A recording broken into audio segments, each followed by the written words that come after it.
O Grupo Energy Telecom atua em todo o Brasil, integrando os principais serviços e soluções quando pensamos em tecnologia.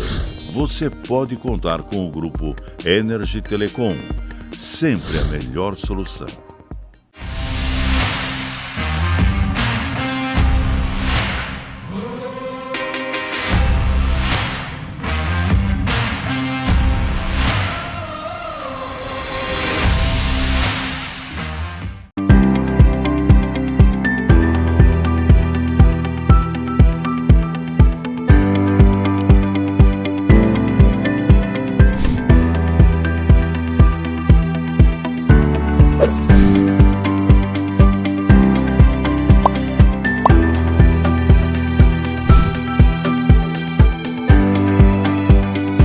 Vale do Paraíba, uma região única com múltiplas vocações. A nossa é a tecnologia, é a inovação.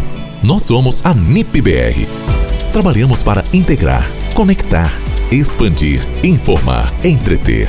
A NIP-BR é solução corporativa, é internet, TV por assinatura, é telefonia digital. Os melhores serviços com o melhor custo-benefício. NIP-BR, sua melhor opção em internet, telefonia e TV por assinatura.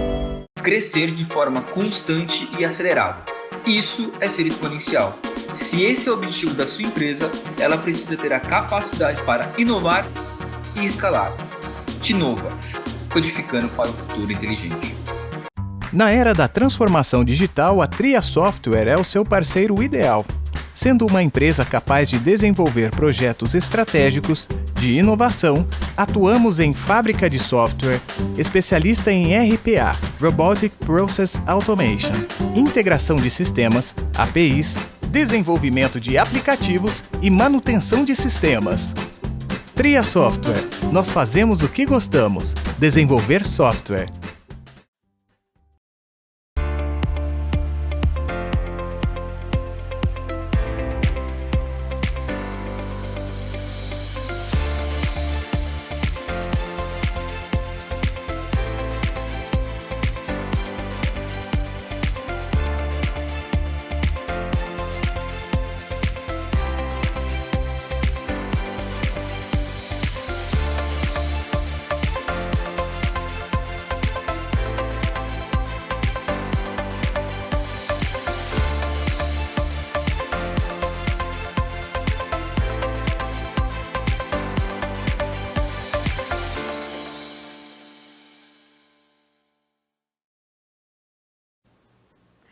Olá, estamos chegando, RM Vale TI 2021 no ar, um bom dia para você. Eu sou Vanessa Vantini e a partir de agora ficaremos conectados nesta quarta-feira, dia 23 de junho. Hoje iremos acompanhar por aqui 6 painéis. Isso mesmo, temos muito conteúdo. Exatamente, esse evento está sendo realizado de forma online, totalmente digital. Eu falo ao vivo aqui do Parque Tecnológico de São José dos Campos e ficaremos conectados por meio desta plataforma que foi desenvolvida exatamente para você ficar muito à vontade, fazer contatos, descobrir novos projetos. A ideia é estimular o networking entre pequenas, médias e grandes empresas. Por aqui você vai encontrar muitas soluções tecnológicas já para o seu negócio. Isso mesmo. E por sinal, vamos começar agora com o nosso primeiro painel do dia e é muito importante que você saiba que você pode participar desse nosso bate-papo online. Isso mesmo. Mande a sua pergunta que nós iremos transmiti-las aos nossos primeiros convidados desta quarta-feira. Esse primeiro painel do dia vai falar um pouquinho sobre projetos de TI, como mapear corretamente alguns processos. Quem vai mediar esse nosso primeiro encontro virtual será o Bruno Lozano. Ele que é administrador de empresas com experiência em metodologia de gestão, empreendedorismo e desenvolvimento humano. Atualmente, consultor em gestão empresarial e diretor na Ritual Gestão. Um bom dia para todos os nossos participantes, Bruno, Carlos, Marcelo e Vitor. Bruno, agora com você, um bom dia, um bom encontro. Muito bem, muito obrigado por mais essa oportunidade de estar aqui na RM Vale. É um prazer muito grande poder falar um pouquinho sobre tecnologia, sobre gestão, com pessoas tão especiais aqui hoje. A ideia do nosso bate-papo é falar sobre a importância do mapeamento de processos em projetos de TI.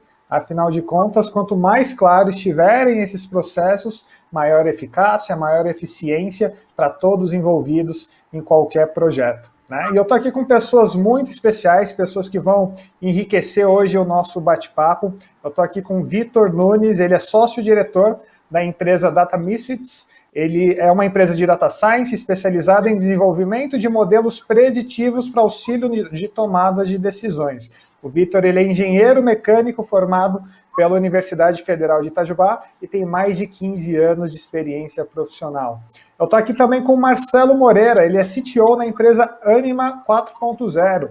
O Marcelo, ele tem mais de 25 anos de experiência em tecnologia, educação, tem vasta experiência como executivo de TIC e criação de produtos e é ex-consultor. Além disso, o Marcelo também tem alguns livros publicados, vale a pena depois se conectar com ele também. E o Carlos Leite, que é diretor da empresa Nectosystem, ele é analista de sistema por formação, tem mais de 23 anos de experiência com desenvolvimento de software para automação industrial, aplicações para gestão de processos e sistemas para a web. O Vitor fundou a Nectosystem junto com o Luiz Vital, que é uma das empresas aí do Parque Tecnológico. Então, é um prazer muito grande estar com todos vocês. Vamos fazer um bate-papo bem interessante, tá bom?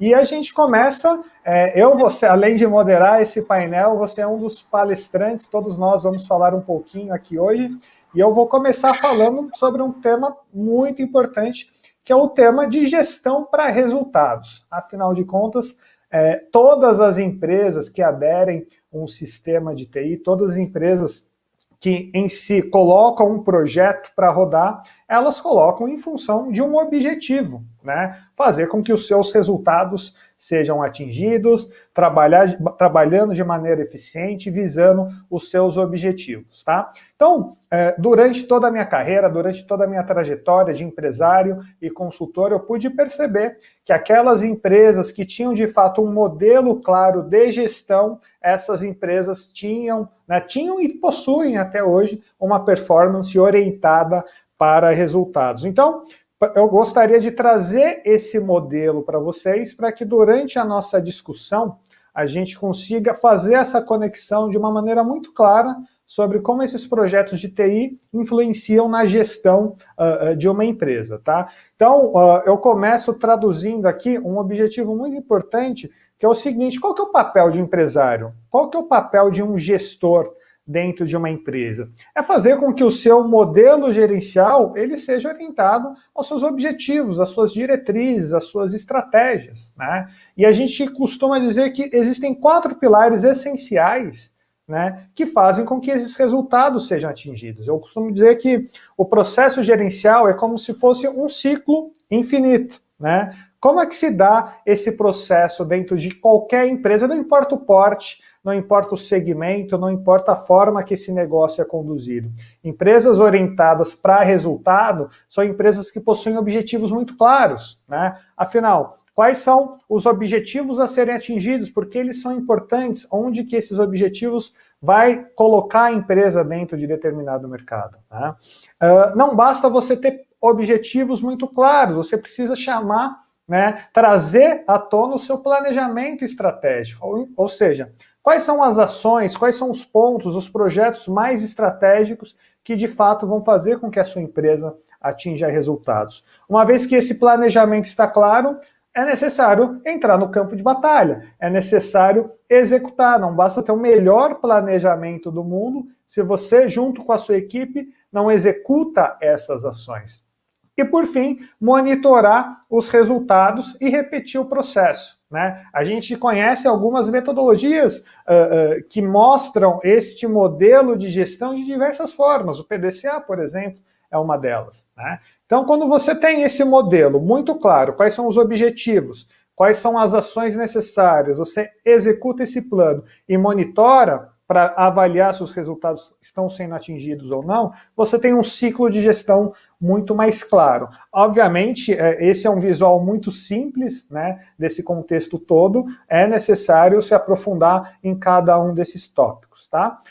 Mas dentro desse contexto, o que eu quero trazer para a nossa apresentação, para a gente fazer o vínculo aqui com esse processo de TI, né? Quando a gente fala de uma empresa orientada para resultados, normalmente a gente se apoia em 3 pilares. Então, o pilar número 1 é qual é o nível de clareza dos objetivos empresariais estabelecidos no negócio.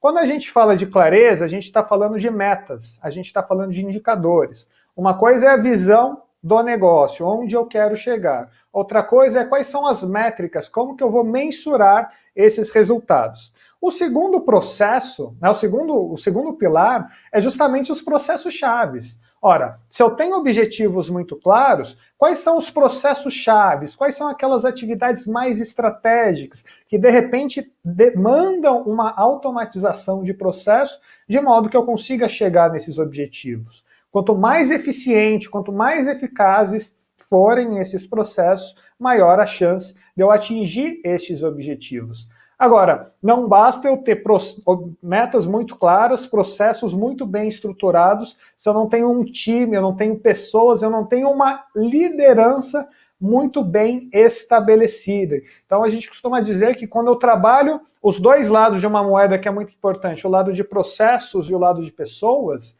a gente está falando de uma visão orientada para resultados. Porque por mais que eu tenha processos muito assertivos, se eu não tiver uma equipe preparada, a coisa não vai acontecer. E o contrário também é verdadeiro. Eu posso ter a equipe mais capacitada do mundo, mas se os processos não estiverem claros, se não forem processos eficientes, dificilmente eu vou colher resultados. Então a ideia é se apoiar nesses 3 pilares, e obviamente esse pilar de processos é o tema do nosso debate hoje, para justamente conectar junto com os outros 2.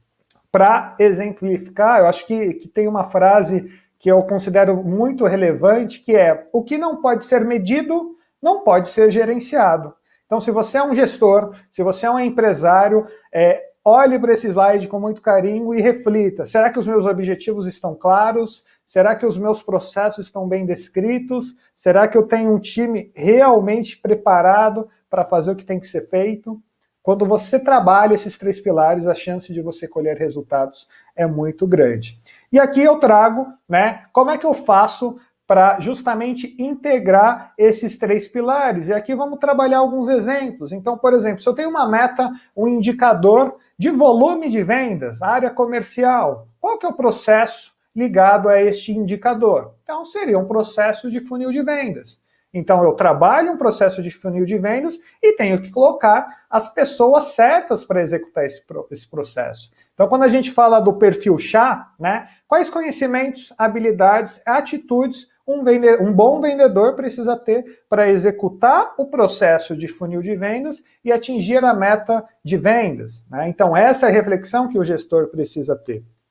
No próximo tópico por exemplo, um indicador de satisfação de clientes. Qual que é o processo que está totalmente conectado com este indicador? É o processo de atendimento. Então, quais são as pessoas-chave para esse processo? Os vendedores e alguém do administrativo, por exemplo, e assim por diante. Eu posso fazer isso com indicador de prazo de entrega, eu posso fazer isso com indicador de horas de treinamento. Então, o importante para você, gestor, para você, empreendedor, quais são as minhas metas, quais são os processos chaves conectados com essas metas e quais são as pessoas certas que eu preciso colocar para gerar esses processos e gerar, consequentemente, esses resultados.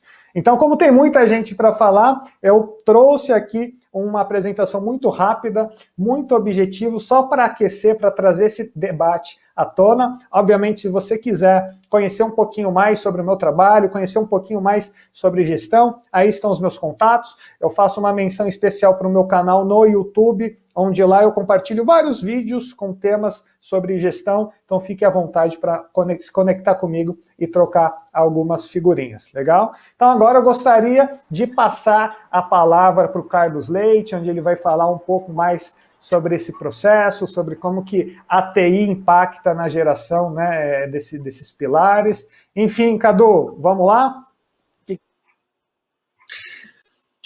Oi, Bruno, gente. Sou o Carlos Leite, então, sou sócio da Necto.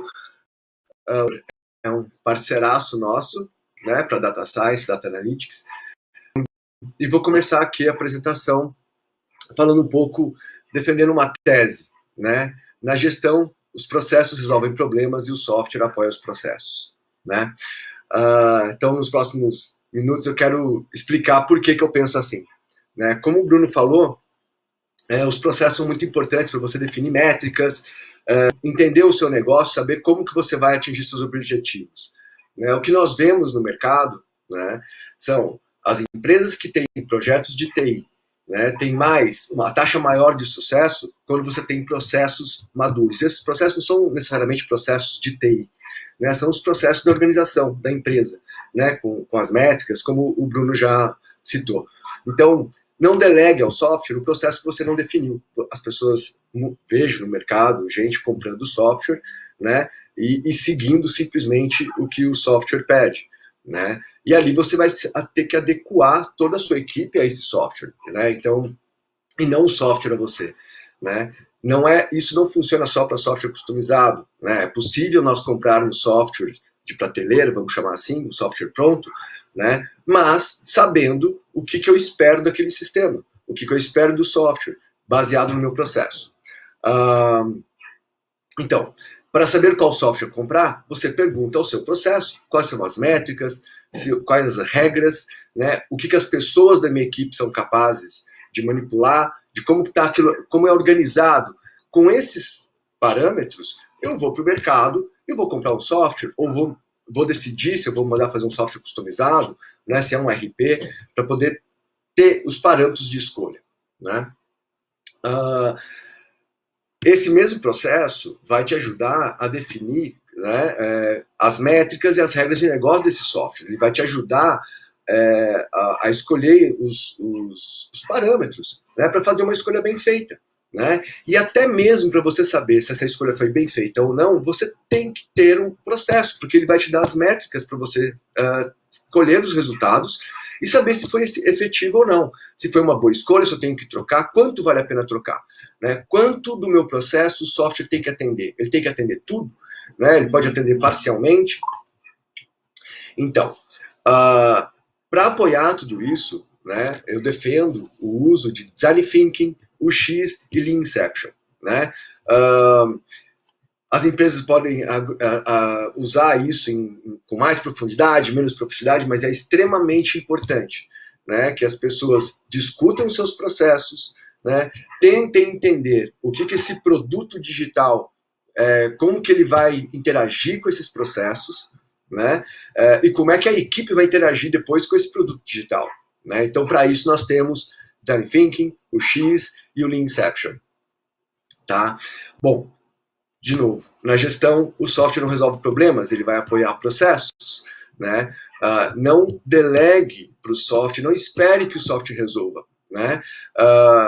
Não preciso do software para coletar dados, eu posso coletar isso até mesmo usando papel, né? Desde que isso resolva e colabore com os objetivos da empresa, qual o problema, né? As pessoas têm discutido transformação digital, mas onde? Quando? Né? Em que ponto, quais os pontos do meu processo? É tudo, né? Como que eu começo?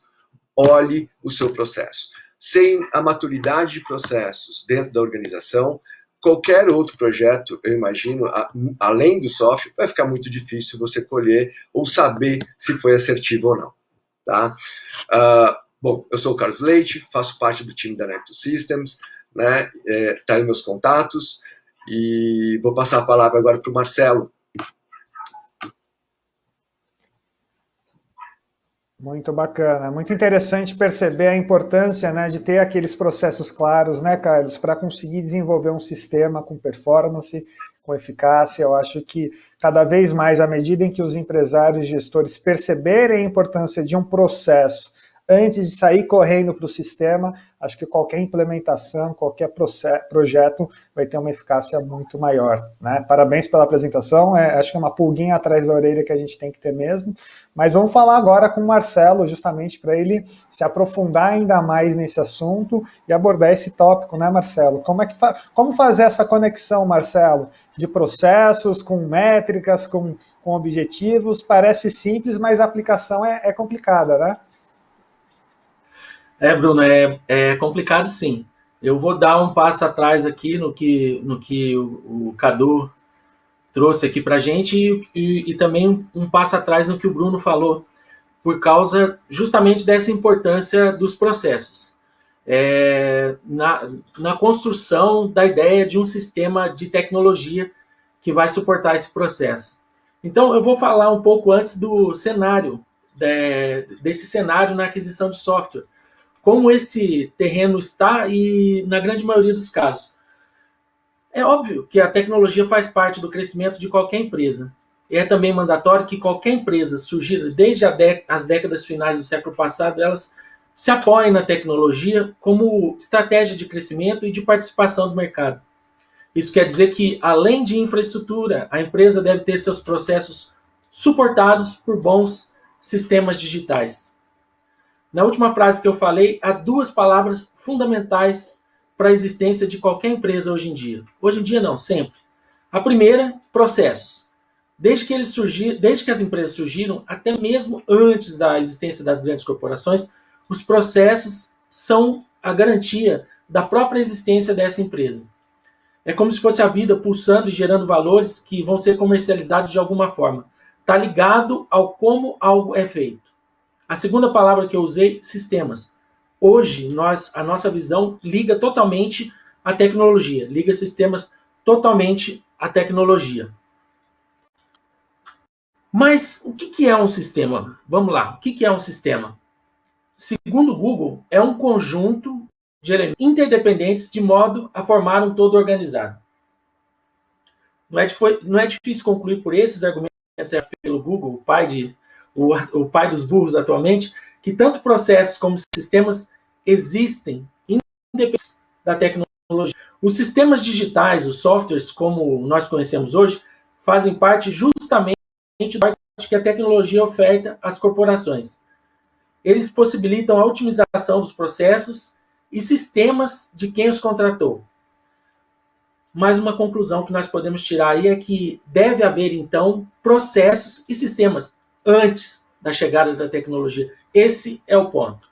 O sucesso e o fracasso na adoção de software, sistemas, aplicativos, infraestrutura, tecnologia como um todo, é em grande parte definido neste instrumento. Por muitas vezes os sistemas são encarados como tábua de salvação. Mesmo empresas gigantes são seduzidas por essa visão e despejam alguns milhões de dólares na aquisição de software. E depois são obrigados a dar um passo atrás e fazer isso de entendimento do porquê um software tão utilizado no mercado não atendeu essa empresa em questão. Saltado aos olhos no caso das grandes corporações é que acabam apontando como cases de sucesso são as famosas adoções de ERPs. Quem nunca ouviu falar de uma implantação conturbada de um ERP? Geralmente essas empresas elas já estão calçadas por sistemas que atendiam antes todas as necessidades e esses sistemas foram desenvolvidos seguindo a cultura e os processos informais.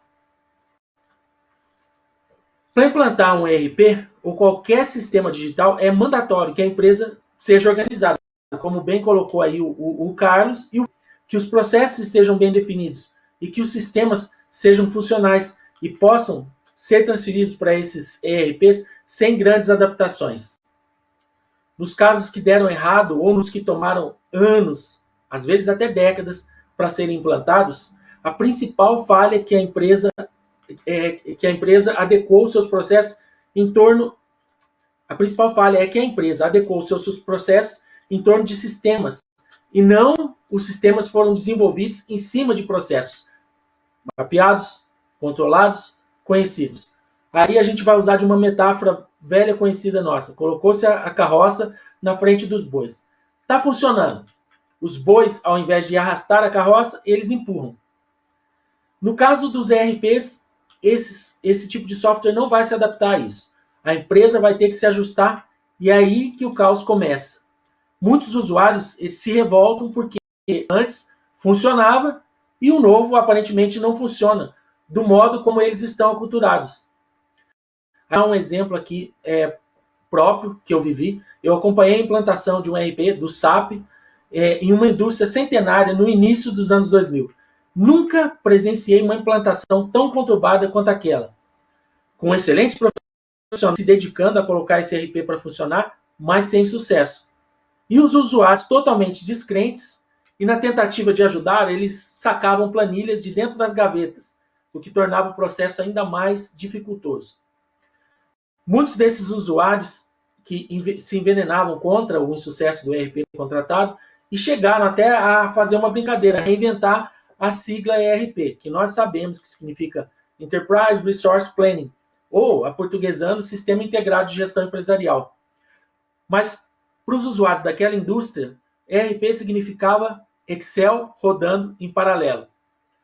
E, acreditem, naquele início turbulento, muitos executivos se pautavam mais pelas planilhas e por pequenos sistemas contratados do que pelos indicadores que saíam do novo ERP. As coisas só começaram a entrar nos eixos quando se identificou que o ERP estava automatizando processos ruins. Esse não é um problema exclusivo daquela empresa que eu acabei de citar. Aliás, aquela corporação é uma corporação inovadora que já vem se reinventando há mais de um século. Esse é um problema mais comum do que nós pensamos em tempos de quarta revolução industrial. A caixa mágica da TI que vai trazer a solução que resolve o caos de qualquer empresa.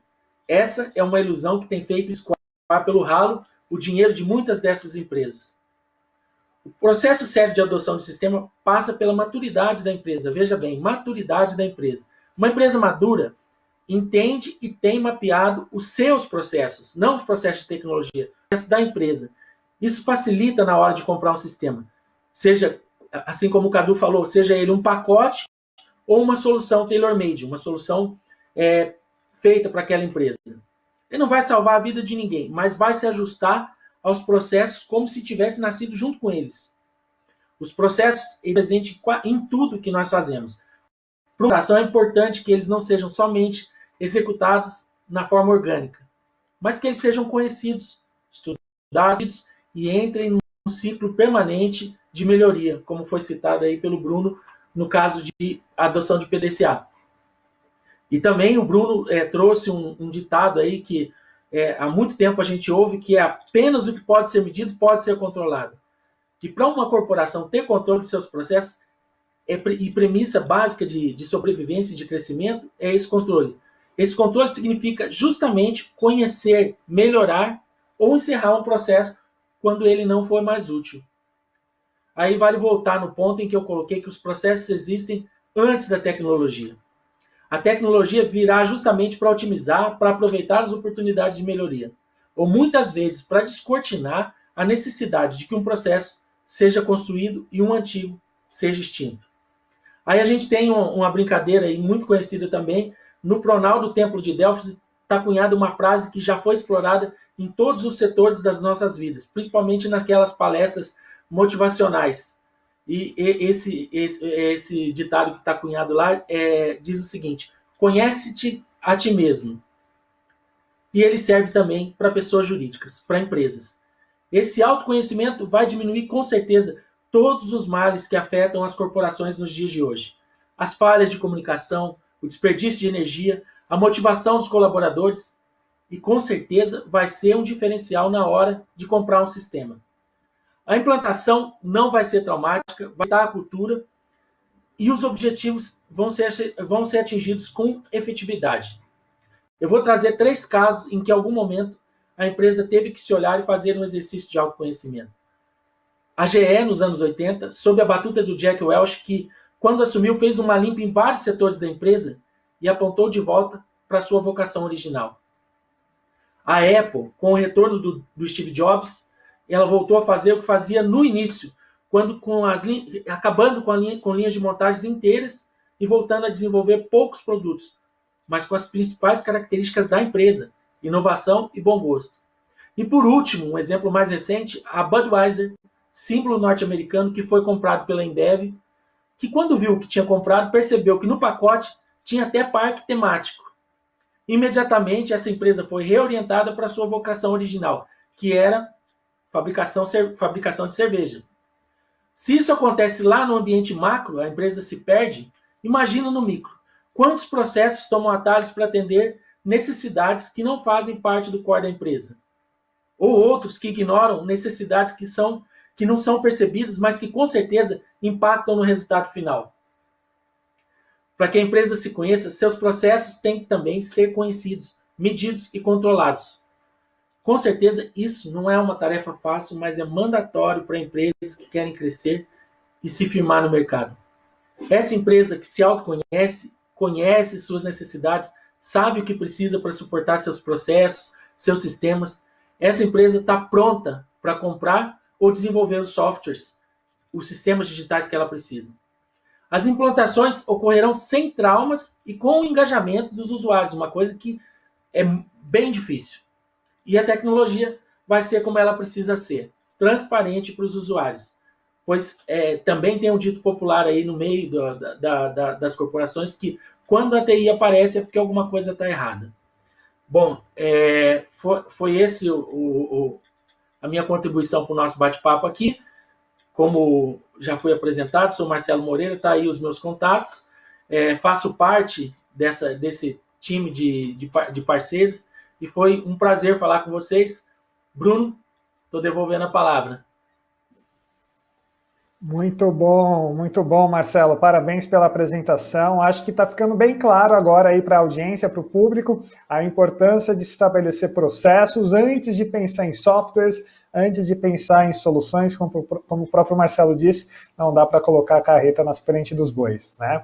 E ainda numa geração, né, numa época onde o data science, o data mining, enfim, a tecnologia 4.0 vem com tanta força, né? Vem essa ansiedade, essa motivação de colocar esse tipo de tecnologia nas empresas. E acho que ninguém melhor do que o Vitor para falar um pouquinho sobre esse processo de data science no mundo atual e como fazer, né, esse processo de implantação de um sistema tão robusto numa empresa que talvez não tenha os processos claros, né? Também é um novo desafio frente às tecnologias que estão chegando. Vitor, a palavra está contigo agora para a gente fazer um fechamento bem bacana. Bom dia a todos, bom dia Bruno, bom dia Carlos, bom dia Marcelo, bom dia a todo mundo que está assistindo a gente aí, que se dispôs desse tempo aí, nessa quarta-feira de manhã aí, para falar um pouquinho dessas soluções, dessas ferramentas, né? O software, o machine learning, a TI em si é uma ferramenta que, como todas as outras, ajuda a gente nos nossos processos, né? Tão falados aí. E qual que é a melhor forma de fazer isso de uma forma mais adequada possível, né? Então, bom, vamos lá. A gente já falou bastante de processo, da importância dele e das métricas, né? E para que servem essas métricas, né? Então, eu vou voltar aqui um pouquinho nos conceitos de machine learning e de data science para saber como que funciona esses caras. Então, basicamente, quando a gente fala de aprendizado de máquina, inteligência artificial ou ciência de dados, né, é qualquer técnica que possibilita um computador a imitar um comportamento humano. Se isso a gente considera como inteligência artificial, o machine learning ou o aprendizado de máquina é a habilidade de você aprender padrões sem necessariamente você explicitar o que está sendo programado, né? Então você apresenta os dados e apresenta o resultado, então você tem que seria o seu modelo, né? Que a gente chama em data science de modelo. Então, basicamente, esse aqui é um diagrama de uma programação tradicional. Você entra com as regras e você entra com os dados, você tem suas respostas, né? Por isso que os modelos de engenharia, os modelos quando a gente trabalha em projetos de engenharia, né, eles são modelos bastante precisos, pedem uma grande nível de processamento, uma arquitetura grande, né, mas é porque você já tem suas regras bem definidas, que são as regras da física, né? E aí você tem suas respostas de acordo com aquelas regras que estão dentro da programação. Já quando a gente fala de data science, de machine learning, você entra com as respostas, você entra com seus dados, e aí você tem um regramento que é gerado pelo próprio algoritmo, né? Geralmente esses algoritmos eles são baseados em estatísticas, né? Não vamos entrar muito nesses detalhes porque o tempo não nos permite. Mas geralmente você tem o comportamento que é apresentado por um histórico de comportamentos apresentados por aqueles dados, né? E com esse histórico de comportamento, você tem uns dados, quando você quer fazer alguma predição, né? Você realimenta nessas regras que já foram desenvolvidas no seu modelo, e aí você consegue ter uma certa previsibilidade daquilo que você, daquele seu modelo, ou daquele seu comportamento que você desejou mapear. Bom, então, o que é o Data Science, né? Ou a ciência de dados? Basicamente, o Data Science é um conjunto de alguns conceitos, né? Então, por exemplo, por que aconteceu e quando acontecerá novamente? São algumas perguntas que você quer responder, né? Então, você chama isso aí de Data Science. Quantas vezes aconteceu? É o nosso Data Analytics, né? Ou análise de dados. E o que aconteceu? Que basicamente uma análise da situação, né? Situacional. Se você for trazer isso aí para software, vai ser seu DevOps. O que aconteceu em termos de infraestrutura, o que aconteceu em termos de aquisição nos seus dados, né? O que está causando aquele comportamento, ou então qual é a causa daquele seu comportamento. Aí já está fora do que nos compete como Data Science, mas é um modelo de situacional ou da sua própria arquitetura, se a gente for trazer para o mundo da computação, digamos assim. E aqui, no final, eu trouxe um exemplozinho dos limites da modelagem preditiva, né? Porque a gente falou bastante de métricas e como é que aquelas métricas podem ser usadas para a gente ter alguma predição ou previsibilidade da nossa empresa, né? Seja ela uma previsibilidade de vendas, uma previsibilidade que a gente vai precisar para um termo de estoque, uma previsibilidade de lucro, uma previsibilidade de manutenção, né? Manutenção preditiva é uma palavra bastante recorrente em algumas empresas, né? Então, como que a gente consegue usar a ciência de dados para nos trazer algumas métricas que elas não sejam reativas, né? Que a gente consiga atuar antes. Então eu trouxe aqui um esquemáticozinho que eu vou tentar exemplificar, né? Então a gente tem num determinado período do ano, que é o verão, a gente tem um aumento nas vendas de sorvetes, né? Na quantidade de banhistas, seja na praia ou nas piscinas, né? E um movimento nos bares. Uma quantidade de banhistas reflete, consequentemente, uma maior probabilidade de número de afogamentos e uma maior quantidade de movimento de pessoas na rua, seja ela à noite ou em horários mais tardios, uma quantidade maior de número de homicídios, né? Então, isso pode nos levar a umas relações ou correlações, né, de forma errada, né? Ou seja, a nossa venda quando eu tenho um número, um aumento na venda de sorvetes, eu vou ter um aumento no número de homicídios. Pode nos levar a uma correlação incorreta, porque se alguém quiser atuar no número de homicídios, vai falar simplesmente assim, então vamos parar de vender sorvetes. Mas não é o caso, né? É uma métrica que ela é uma métrica correlacional, não é uma métrica que a gente chama de causal. A métrica causal, né, o que causa o aumento de sorvetes e o que causa influi no número de homicídios é o aumento de temperatura por conta do verão, né? Então, essa aqui é um exemplo que a gente tem clássico entre a relação de causalidade com correlação. Você tem uma correlação grande entre o aumento de vendas de sorvete com o aumento de homicídios, mas uma não causa a outra, né? E aqui, essa seria a correlação correta, né?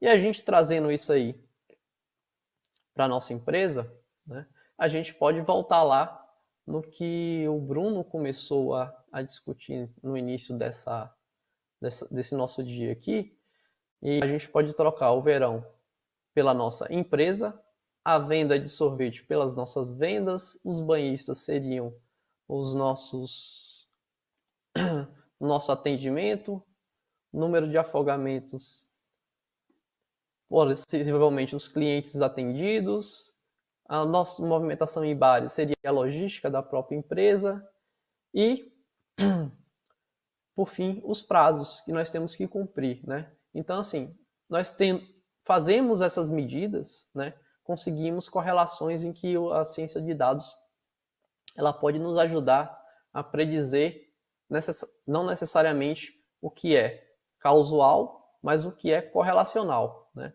E com isso, a gente consegue voltar nas nossas métricas e realmente medir se aquelas métricas elas nos estão sendo úteis ou não, né?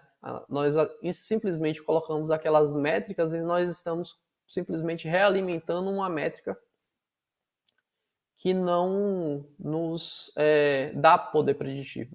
Por exemplo, né, não adianta nada eu colocar uma pessoa para fazer o levantamento de validade de um estoque, por exemplo, eu toda semana sabendo que os meus produtos eles têm validade de mês e ano, né?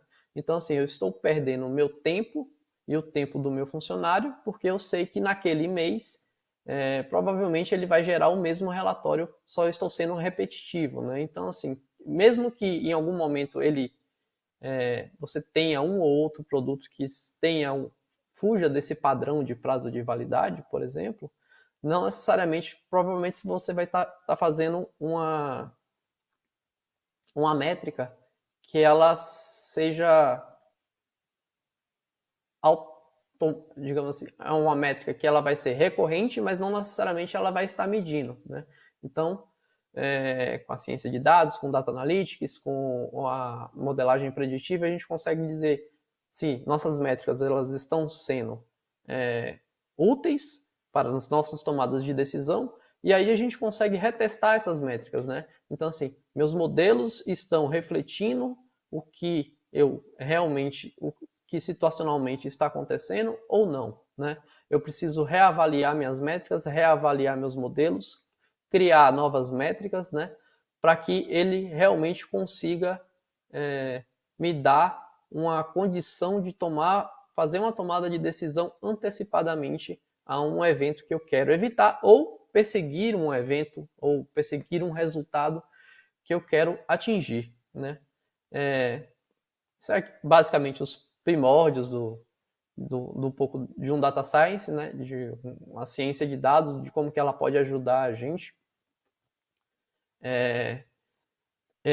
Outra coisa que eu queria deixar claro também, né? Que a gente falou muito de processos, mas assim, a ciência de dados hoje em dia está na hype, todo mundo está utilizando e tem que ser utilizado mesmo, né? Assim como todas as ferramentas de TI, mas ela tem que ser utilizada com um certo cuidado,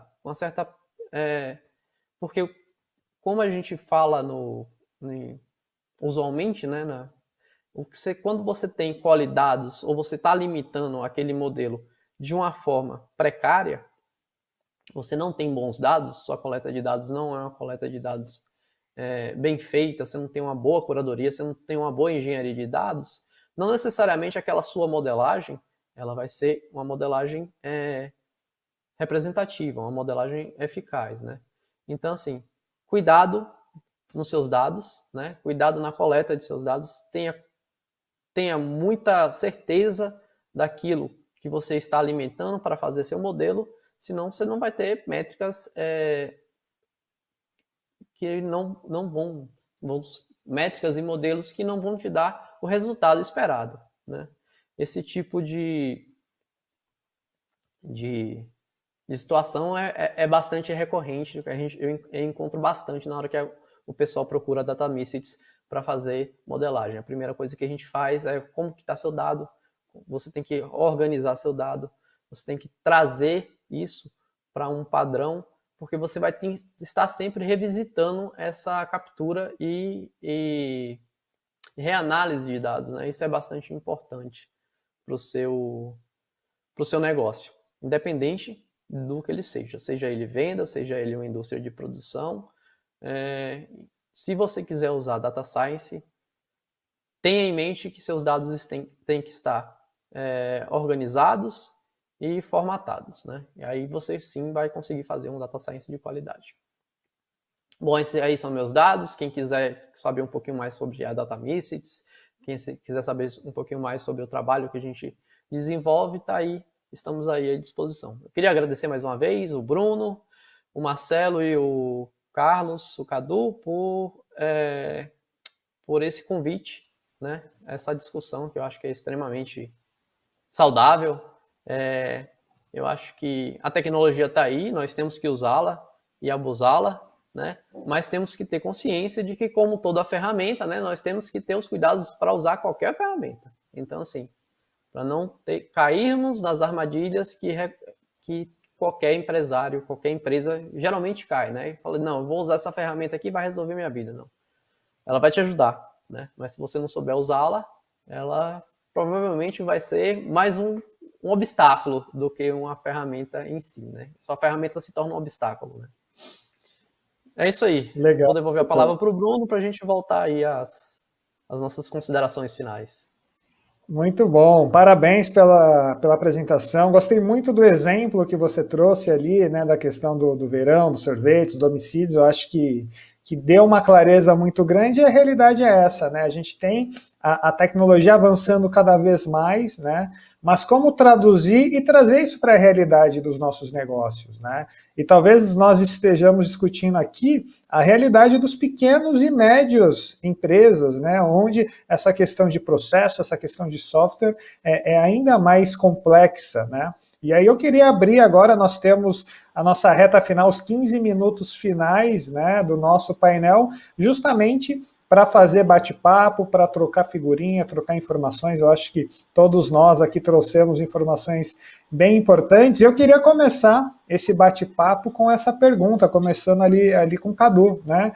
Como trazer esse universo da tecnologia, né, dessa resolução de problemas que o software, né, que qualquer software propõe, né, em gerar para um negócio, para uma realidade de pequenas e médias empresas, onde, por exemplo, essa questão de processos é complicada, nem sempre esses processos estão claros. Por onde começar, Cadu? Qual que seria o principal desafio para uma empresa que quer implantar um sistema aí interessante para tocar os seus processos? Poxa, cara, documentando esses processos de alguma maneira, né? Eu acho que vamos lá. Quando eu falo documentação de processos, as pessoas já saem pensando em algo demorado, complexo, e não precisa ser. Eu acho que você tem ferramentas para desenhar esses processos de maneira mais simples, que cabe no bolso e no tempo das pequenas empresas. A gente sabe que falta braço, falta dinheiro, né? E não precisa ser algo doloroso. Eu acho que se você, não sei, uma ideia, organizar uma agenda de discussão ali semanal, né, algumas poucas horas, e você vai documentando e comunicando os processos, né? Eu acho que a parte mais importante, né, do que documentar, fazer um quadro bonito, um BPM, né? Eu gosto muito de BPM, mas ou um fluxo que seja, é comunicar, trazer as pessoas, né, para o centro da discussão, né, e envolver ali os partícipes desse processo, né? E ali você vai ter as respostas que você precisa do como fazer, como documentar, como comunicar isso, e depois você vai partir para a tecnologia, né, poder definir as coisas. Tem uns espiões ali olhando os vídeos. Está conosco o Rogério Cabral. Cara, nós fizemos um projeto juntos, né, através da GIZ. É um projeto bastante complexo. E ele está perguntando um pouco nessa linha, Bruno, que é grandes desafios em alinhar a modelagem dos processos e arquitetura de software. Poderia falar um pouco sobre isso? Então, seja o pequeno, seja o grande. Gente, empresas grandes, grandes problemas. Empresas pequenas, grandes problemas. Grandes problemas porque cada um vai ter o problema do seu tamanho. né? E eu não sei, Bruno, onde é que vem as perguntas da audiência. Alguém está mandando aqui para mim Tá bom. no ferramenta de aplicação. Eu acho que até atropelei aí o pessoal da organização, mas enfim. Então, a arquitetura do sistema, né? Veja bem, eu posso fazer um cadastro de clientes, eu posso resolver no Excel. Meu papel como analista, né, como provedor de solução de TI, eu falo com o meu time que é o seguinte: se a gente entender, né, que uma planilha resolve o problema do cliente, vamos oferecer a planilha, vamos dar para eles, olha, vai lá, compra uma planilha, use uma planilha open source, organiza seus dados ali, não tem problema nenhum, não é pecado nenhum. Se é um RP, seja o RP, vamos para o mercado comprar um RP. Né? Legal. Eu acho que agora, sem você ter esses processos, né, e conhecer ali o mínimo do contexto dessa empresa, você não vai conseguir desenhar uma solução, né, ou ela pode ser pequena demais ou pode ser grande demais. E eu acho que quando o Rogério perguntou ali de arquitetura, né, é aquele negócio, eu posso ter vamos lá, um Salesforce para gerenciar meu time de vendas, para apoiar meus processos de vendas, ou como eu falei, a gente pode ter uma planilha. Qual o caso que cabe dentro do seu contexto? Né? Estou falando não só de dinheiro, a gente tem que olhar, de novo, os processos, as métricas que eu quero, o processo, o que minha equipe já executa, a capacidade da minha equipe, eu vou ter que ter treinamento, não vou ter que ter treinamento. Né? Eu falo, o software customizado, em detrimento de um software de prateleira, né, ele pode ser mais adaptado facilmente à sua equipe, mas talvez custe mais. Né? Então, qual o seu budget? Como é que você sabe quanto de tempo e dinheiro você vai conseguir aplicar para ter aquele resultado? Né? E principalmente, como é que você acompanha aquele projeto para saber se está chegando nos resultados? Você tem plano B? Né? Existem subprodutos que você ao longo do tempo ir usando? Então, na prática, o desafio é eu procurar simplificar a visão desse processo. Eu literalmente pegar, de repente, uma folha e uma caneta e desenhar e me perguntar, puxa, qual que é a melhor solução para executar? Né? Será que é um software de gestão com data science, como o Vitor trouxe, é algo muito moderno? Ou, de repente, uma planilha, de repente, um processo mais simples vai favorecer? Né? É nessa linha, Marcelo, que você enxerga esse processo? Como é que você, aí na sua experiência, vê a aplicação desses desenhos de processo? Perfeito. Concordo totalmente com as colocações do Cadu. Como ficou bem claro aí nas nossas apresentações, nas 4, a importância do processo. E quando o Cadu chama atenção, colocando que, às vezes, o problema é grande, sempre será grande, independente do tamanho da empresa, porque para uma empresa pequena, um problema que a gente pode considerar pequeno, para ela é gigantesco. E isso reforça a ideia de que a empresa ela tem que se conhecer, ela tem que saber o que ela está querendo. O que a gente vê muitas vezes aí é o atropelamento, né? Então, muitas vezes as pessoas se pautam por rankings do mercado. Eu estou precisando... esse exemplo da planilha do Cadu foi excelente, porque eu passei por isso há um tempo atrás, exatamente no entroncamento entre a adoção de Salesforce ou utilizar uma planilha que o CEO da empresa que eu estava trabalhando, ele estava há 30 anos trabalhando naquela planilha. Nossa. E o time ficou muito empolgado na adoção do Salesforce, que é uma ferramenta fantástica, que com certeza atenderia em vários pontos, mas como aquela planilha vinha desde os anos 90, ela tinha muita coisa que cabia sob medida para a empresa. E quando a gente fez a avaliação, no primeiro momento, a empolgação total para ir para esse software de mercado, para esse pacote. Mas quando a gente fez essa reflexão, quem somos nós, o que nós queremos, o que a gente quer com essa aplicação, ficou muito claro que a gente já tinha a ferramenta, que a gente estava querendo, por modismo ou por convenção de mercado, partir para a que estava todo mundo falando na época, isso já faz uns 7 anos, partir para uma solução aí que o mercado estava apontando como uma solução fantástica. Fantástica mas para a nossa empresa, e tanto eu saí dessa empresa já há mais de 2 anos, mas eles continuam utilizando essa planilha. Ela atende bem o time de vendas, ela tem todos os recursos necessários para a empresa. Então, isso Olha aí só é que legal. perfeito. Faz toda a diferença ter esse nível de clareza, né? Então, às vezes, nós somos seduzidos por sistemas de gestão ultramodernos, né? Mas sem fazer a pergunta fundamental: qual é a minha necessidade? Né? Quando a gente faz essa pergunta fundamental, a gente consegue trabalhar com clareza. Deixa eu aproveitar esses minutinhos finais, né? O nosso bate-papo foi muito bacana, mas a gente tem uma pergunta do Daniel. E aí é uma pergunta bem técnica, né? Não sei se o Vitor, Cadu, o Marcelo podem ajudá-lo, mas é a seguinte, ó, a modelagem de dados pode ser baseado em antologias, né? Quem que pode ajudar o Daniel respondendo essa pergunta? A modelagem de dados pode ser baseada em antologias?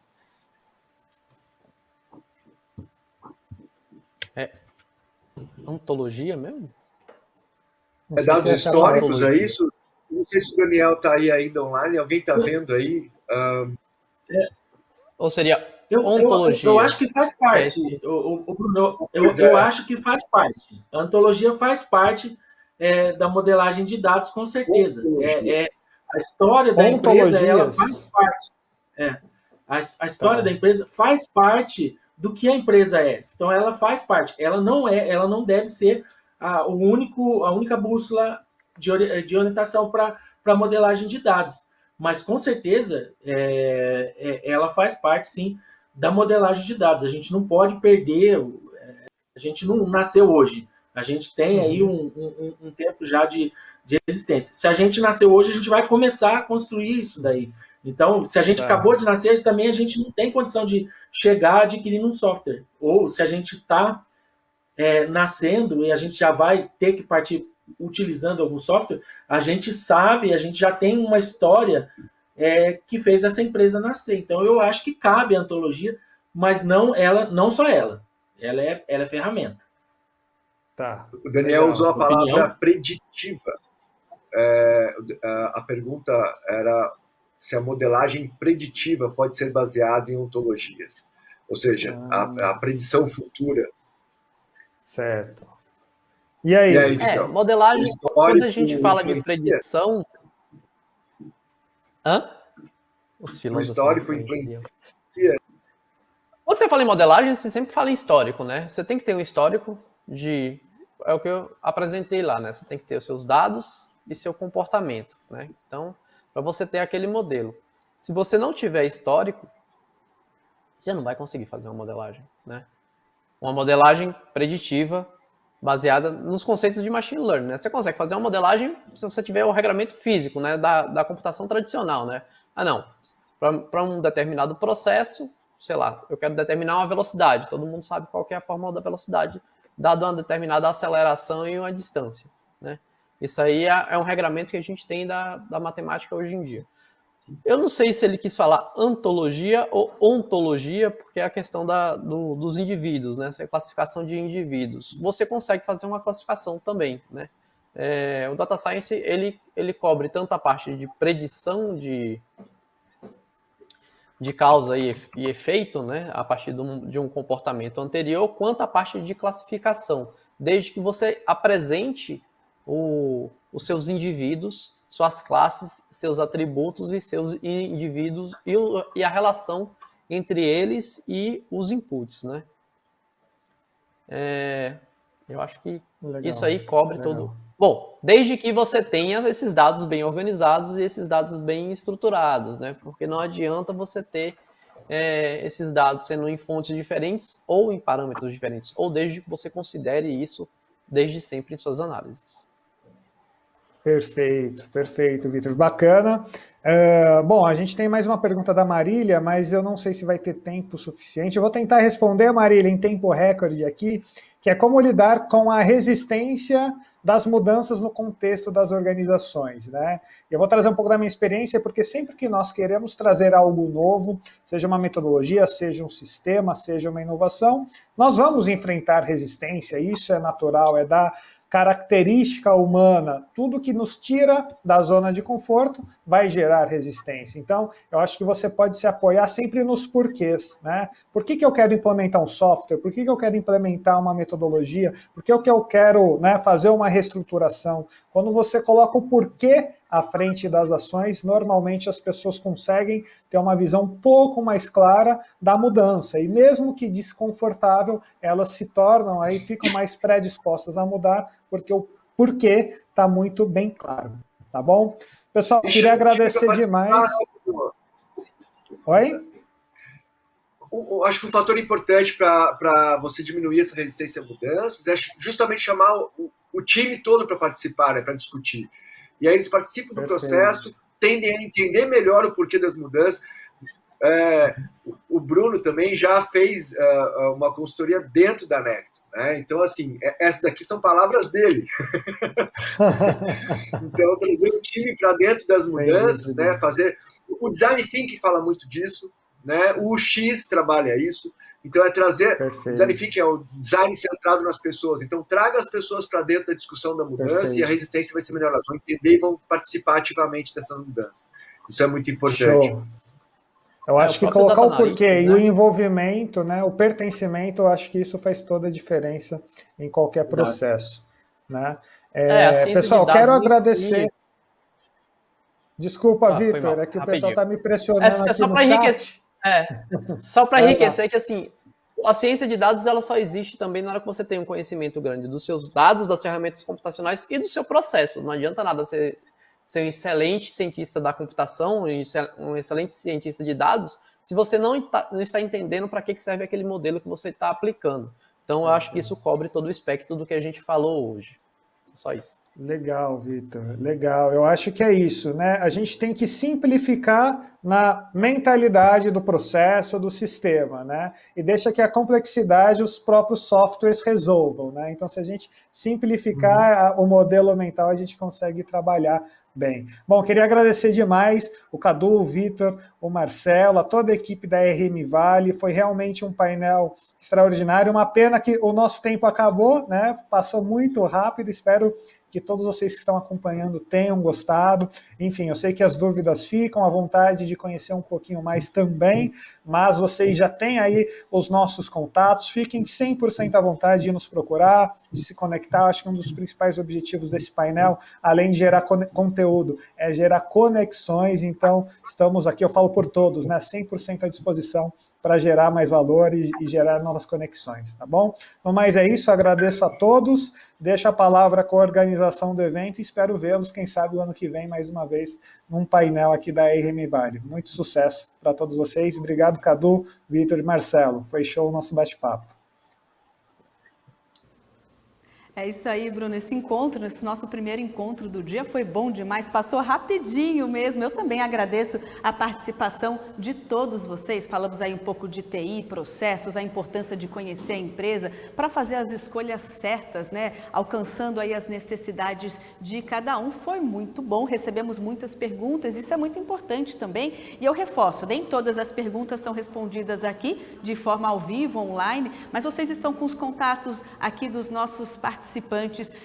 A ideia é exatamente essa, viu? Que através da plataforma vocês continuem conectados, trocando conteúdo, informação e inovação. Então, continue participando. Agora a gente vai partir para um rápido intervalinho de 15 minutos. Eu já vou adiantar que o nosso próximo bate-papo será sobre automação de processos robóticos para reduzir custos e erros humanos. Aproveite esse tempinho, então, para navegar aí pela nossa plataforma. Visite os nossos estandes virtuais dos nossos 30 patrocinadores. Essa é a RM Vale TI 2021. Eu continuo aqui, esperando você. Até já!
Grupo Energy Telecom atua em todo o Brasil, integrando os principais serviços e soluções quando pensamos em tecnologia.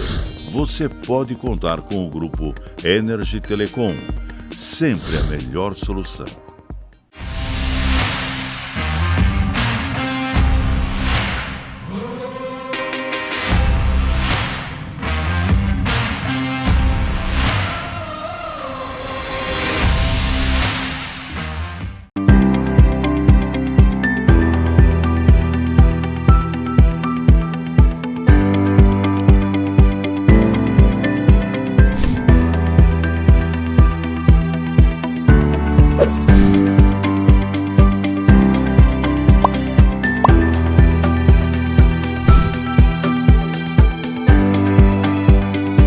Vale do Paraíba, uma região única com múltiplas vocações. A nossa é a tecnologia, é a inovação.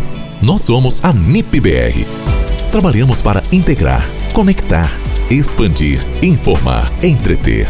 A NIP-BR é solução corporativa, é internet, TV por assinatura, é telefonia digital. Os melhores serviços com o melhor custo-benefício. NIP-BR, sua melhor opção em internet, telefonia e TV por assinatura. Crescer de forma constante e acelerada. Isso é ser exponencial. Se esse é o objetivo da sua empresa, ela precisa ter a capacidade para inovar e escalar. Tinova, codificando para o futuro inteligente. Na era da transformação digital, a Tria Software é o seu parceiro ideal.